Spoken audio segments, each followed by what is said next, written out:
I want to read you a little fable that I picked up. It says, a husband and wife were in a gift shop looking for something to give to their granddaughter for her birthday. Suddenly, the woman spots a beautiful vase. Look at this lovely piece of work, she said to her husband. And he picked it up and said, you're right, this is one of the most beautiful vases I've ever seen. At that point, the vase talks. This is a fable, remember? And it says to the grandparents, thank you for the compliment, but I wasn't always beautiful. And the grandfather said, what do you mean you weren't always beautiful? Well, said the vase, once I was just an ugly, soggy lump of clay. But one day, a man with dirty, wet hands threw me onto a wheel. Then he started turning me around and around till I got so dizzy I couldn't see straight. Stop! Stop, I cried. But the man with the wet hands said, not yet. Then he started to poke me and punch me until I hurt all over. Stop! Stop, I cried. But the man said, not yet. Each time I thought he was finished, he would crumble and roll me up and begin to poke and punch me again. Finally, he did stop.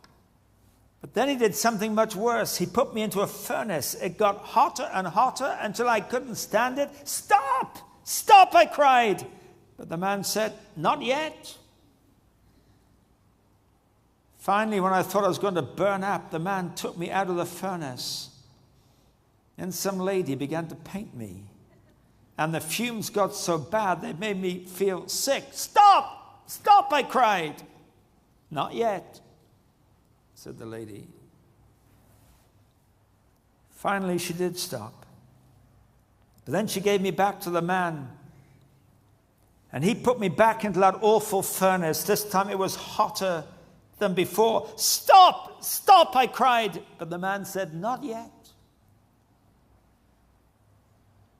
Finally, he took me out of the furnace and let me cool. When I was completely cool, a lady put me on this shelf next to this mirror. And when I looked at the mirror, I could not believe what I saw. I was no longer ugly, soggy, and dirty. I was beautiful, firm, and clean. It was then I realized, without all of that pain, I'd still be the ugly, soggy lump of wet clay. It was then all I'd had to endure took on new meaning for me.